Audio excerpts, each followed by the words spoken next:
December 18, 1945. A gray military bus crawls through frozen Iowa farmland, carrying 5 young women in faded Wehrmacht auxiliary uniforms towards something they cannot name. They expect execution. They get an invitation to dinner.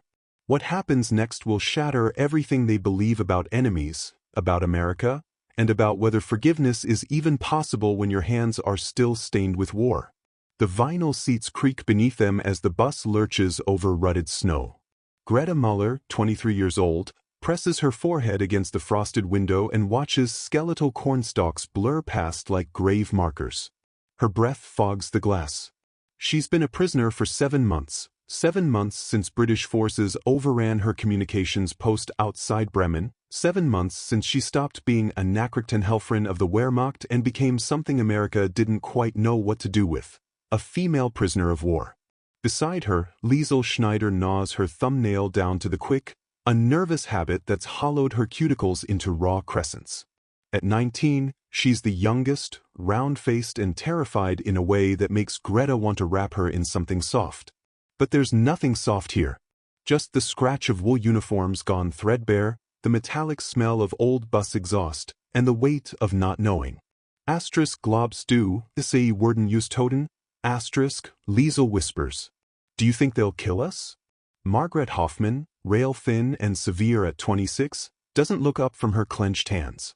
She served in anti-aircraft operations near Hamburg, watched the city burn under Allied firebombs, pulled bodies from rubble while ash fell like snow. They haven't yet, she mutters in German. Maybe they're just more creative. The translator, a U.S. Army corporal with a Wisconsin German accent and apologetic eyes, shifts uncomfortably in the front seat. He's been told to observe, not intervene. Camp Algona, where these women have spent the autumn picking corn alongside 10,000 male prisoners, operates under strict Geneva Convention protocols. 3 square meals. No torture. Male privileges. Labor for wages. It's all so civilized it feels obscene. Anneliese Koch, 24, former clerk at a supply depot in occupied France, traces her finger along the window's condensation. She draws a tiny Christmas tree, then smears it away. Weihnachten, she murmurs. Christmas. The word tastes foreign. Last Christmas she was in Normandy, stamping requisition forms while resistance fighters planted bombs in officers' quarters. The Christmas before that her brother was still alive. Hilda Bachmann, the quietest of them, stares at her lap. At 21, she has the face of a Renaissance Madonna and the nightmares of someone who guided bombers toward targets she never saw explode. She knows the mathematics of death, wind speed, altitude, trajectory, but she's never watched anyone eat those calculations. Not until the newsreels the Americans forced them to watch at camp. Footage from Dachau. From Bergen-Belsen. Skeletal figures behind wire, mountains of shoes, ovens. The projector had clicked and whirred while prisoners vomited in their seats. We didn't know, someone had sobbed in the darkness. But they did know something. Maybe not the mechanized totality of it, but something. And now that knowledge sits in Hilda's stomach like stones. The bus slows. Through the gathering dusk, a white 2-story farmhouse emerges from the snow-draped landscape like an apparition. Smoke curls from the chimney. A wreath hangs on the front door, pine boughs and red ribbon absurdly cheerful. Lamplight glows in the windows with a warmth that makes Greta's chest tighten because it looks exactly like the home she left in Bavaria before the world caught fire. That's the place, the corporal announces in English, then German. His voice carries forced brightness. The Hausmann family. They volunteered to host you for dinner. Dinner. The word lands like a grenade in the silence. Warum? Margaret's voice cuts sharp. The corporal shrugs, and in that gesture lies an entire philosophy these women can't comprehend. Why would anyone volunteer to feed the daughters of the regime that killed their sons? Why would victors extend mercy when vengeance would be so much simpler? The bus hisses to a stop. Its doors accordion open, releasing a gust of frigid December air that smells of wood smoke and evergreen and something baking, something sweet that makes Liesl's eyes well with sudden, involuntary tears because she hasn't smelled cinnamon in 3 years. The front door of the farmhouse opens. A woman emerges onto the porch, wiping her hands on a faded apron. Martha Houseman is 52 years old, though grief has carved a decade more into the lines around her mouth. Her hair, pinned back in a practical bun, shows more gray than brown. She wears a simple house dress, wool cardigan, sensible shoes caked with barnyard mud. There's nothing remarkable about her except the steadiness in her eyes that have watched coffins draped in flags, that have folded letters from the War Department into squares small enough to hide in her pocket, that have decided, against all reason, that hate is a luxury she can't afford. She doesn't smile. Smiling would be a lie, and Martha Houseman doesn't traffic in comfortable lies. But she descends the porch steps carefully, one hand on the railing, and stops at the base. Waits. 5 young women climb down from the bus on legs gone stiff with cold and dread. They stand in formation without meaning to, military bearing dies hard, and stare at this stranger who should be their executioner but looks instead like someone's tired mother. Martha studies them for a long moment, takes in their hollow cheeks, their haunted eyes, their hands clutching small parcels the camp has allowed them to bring. Then she speaks, and her voice carries across the snow with startling gentleness. "Welcome. You must be cold. Come inside." Greta Muller, who has not cried since her capture, who has survived interrogation and imprisonment and the shattering of everything she once believed, feels something crack open in her chest. Because this woman just said, "Welcome," to the enemy. And for the first time since the war began, Greta understands that she has absolutely no idea what's about to happen next. They cross the threshold expecting a trap. What they find instead is a table set for 10, candles flickering in mason jars, and the impossible aroma of roasted chicken mingling with yeast bread still warm from the oven. In Nazi Germany, abundance like this existed only in Führer's palaces. Here, in the enemy's heartland, it sits on a farmhouse table waiting for prisoners to pull up chairs. The cognitive dissonance is so violent it feels like physics breaking down. Greta enters first, military instinct keeping her spine rigid, eyes scanning for weapons, exits, ambush points. But the foyer offers only coat hooks heavy with winter jackets, muddy boots lined by the door, and photographs. God, the photographs. 2 young men in U.S. Army uniforms smile from frames on the mantel, their faces open and optimistic in that way only the not-yet-dead can manage. One wears a paratrooper's insignia. The other, infantry. Both have Martha Houseman's eyes. Liesel sees them too, and her breath catches audibly. These are the boys they helped kill.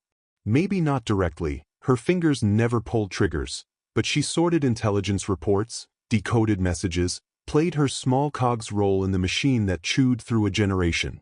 The math is inescapable. If those boys died in Europe, girls like her helped chart the path. Martha follows their gazes, and for a moment something raw flashes across her face. Grief so fresh it still bleeds. But she swallows it down, nods once toward the dining room. "Supper's nearly ready. Please, sit wherever you like." The translator hovers nervously, but Jacob Houseman waves him to a corner chair. Martha's husband is 58, weathered as fence posts, with a farmer's thick hands and a pronounced limp from a threshing accident that kept him from enlistment. He doesn't smile, hasn't much since the telegrams arrived, but his nod holds a rough courtesy that might be Midwestern stoicism or grace. Hard to distinguish between the two out here. The dining table stretches beneath a window overlooking snow-buried fields. Its surface bears decades of knife marks and water rings, the archaeology of family meals. Tonight it's laden with a feast that makes Annalise's throat close.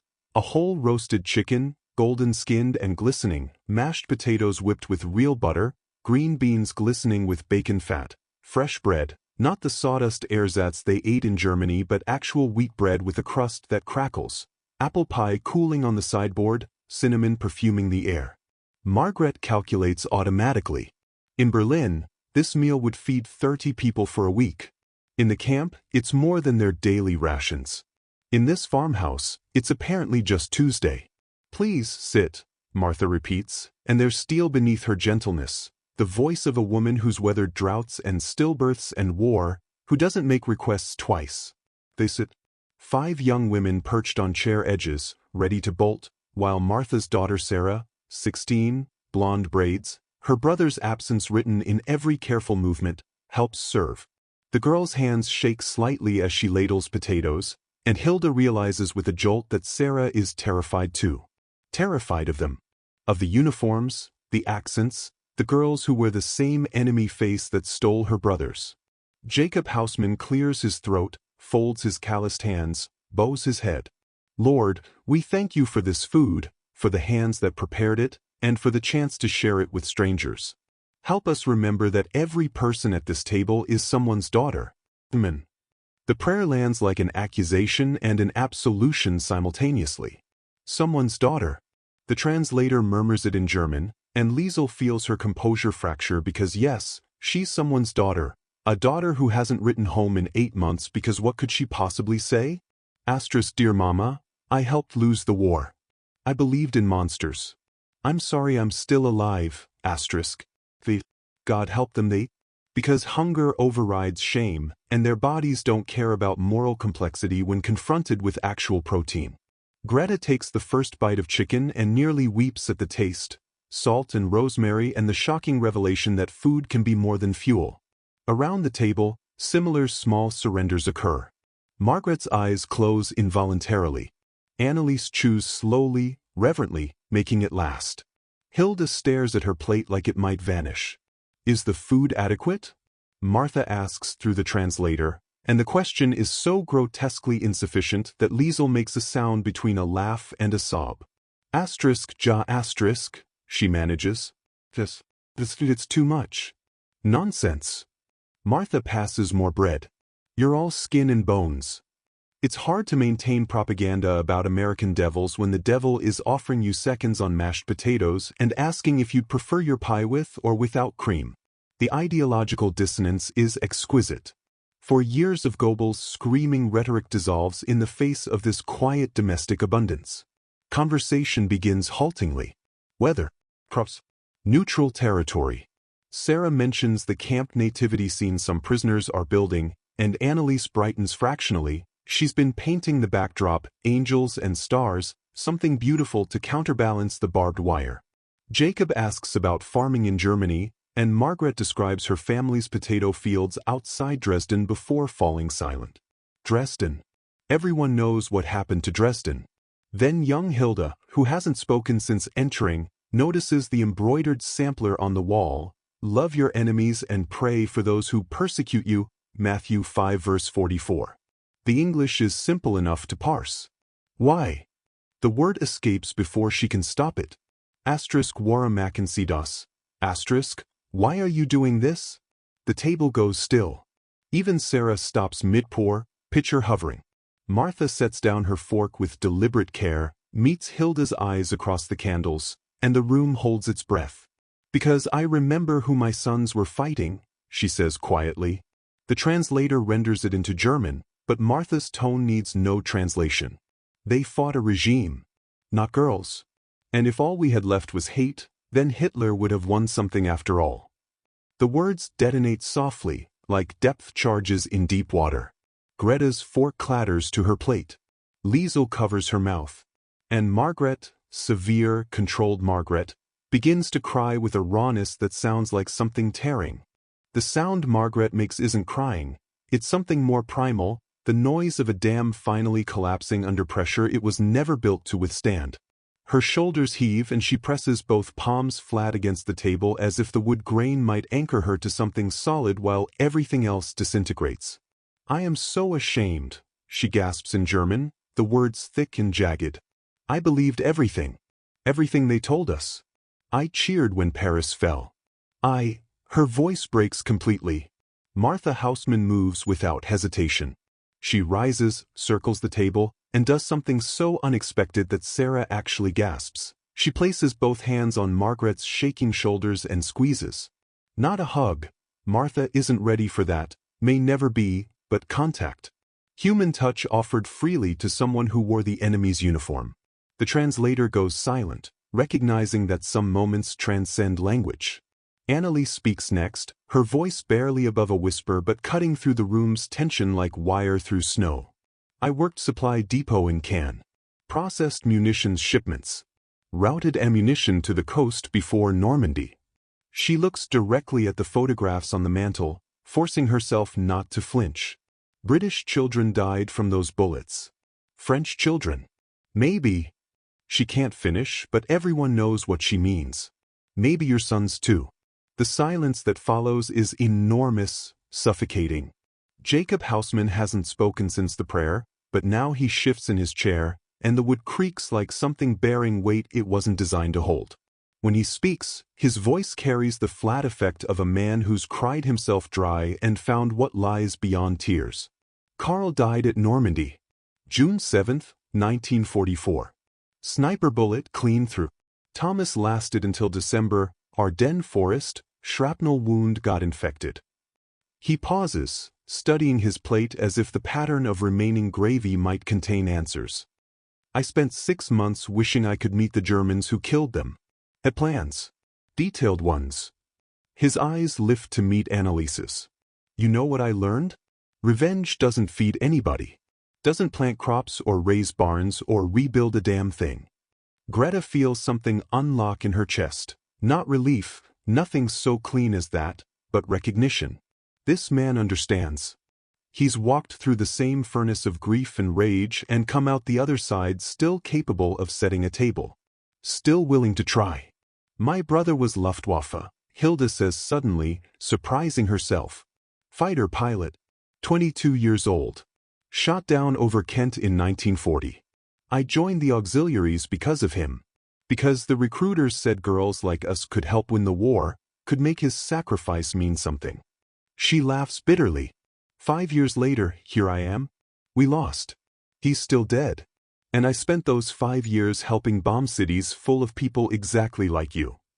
Sarah, who has been silent and trembling in the corner, sets down the pie she's been clutching and speaks for the first time since they arrived. Her voice cracks with adolescent uncertainty and fury held barely in check. I hate you. The words are simple, devastating. I'm supposed to be Christian and forgive, but I'm 16 and my brothers are dead and you're sitting at their places eating their food, and I hate you. No one moves. The translator opens his mouth, closes it, decides some truths don't need interpretation. Martha doesn't scold her daughter. Instead, she nods slowly, as if Sarah has finally said something necessary. Good. That's honest. She looks around the table at 5 young women frozen in various attitudes of shock and shame. You want to know why I invited you here? Not because I'm some saint. I'm not. I wake up furious every single day. But I'm also tired. Tired of being angry. Tired of living in a world where we just keep killing each other's children forever. Her voice roughens. War ends on battlefields. Peace starts at tables. And someone has to set the first one. Liesel, who has been silent and small throughout the meal, suddenly pushes back from the table and moves toward the mantel. She stands before the photographs of Carl and Thomas Houseman, studies their faces with the intensity of someone memorizing evidence. Then she turns to face the family, tears streaming openly. I was at the listening post outside Bremen. We intercepted Allied communications. Decoded patrol routes. I was good at it. Her voice steadies with confession. 27 confirmed intercepts that led to German tactical advantages. I got commended. They gave me a pin. She fumbles with her collar, unpins a small bronze badge, her Nachrichtenhelferin service medal, and places it carefully on the table beside her plate. I don't want it anymore. I don't want any of it. I'm 19 years old and I helped kill people and I don't know how to. Her composure shatters. I don't know how to be anything else. Martha moves to her, and this time it is a hug, full and fierce and impossibly generous. She holds this German girl who helped kill her sons, and she holds her tight while Liesel sobs into her shoulder, and somehow the act doesn't diminish the grief. It just makes room for something else alongside it. The meal continues, but transformed. They talk now, really talk, about brothers and fathers and the architecture of loss. About propaganda and belief and the terrible ease of certainty. About how ordinary people become complicit in extraordinary evil through 1,000 small compromises. Sarah admits she wants to throw her plate. Greta admits she still has nightmares about newsreels. Jacob admits he threw away his son's medals because looking at them made him want to burn the world. When Martha finally brings out the pie, apple, cinnamon fragrant, perfect, she cuts it into equal slices. No hierarchy. No judgment. Just dessert for 10 people trying to figure out what comes after hatred. As the evening winds down and coats are retrieved, Martha presses small packages into each woman's hands: knitted socks, cookies wrapped in wax paper, a scrap of humanity to carry back to the camp.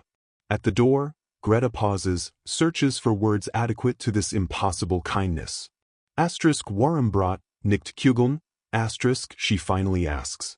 Why bread, not bullets? Martha Hausman, who buried both her boys before their 25th birthdays, who has every right to cruelty and none to mercy, smiles for the first time all evening. It's small and sad and achingly real. Because bullets end things, she says simply. Bread sustains them. And you girls, you need to go home and build something better than what you left behind.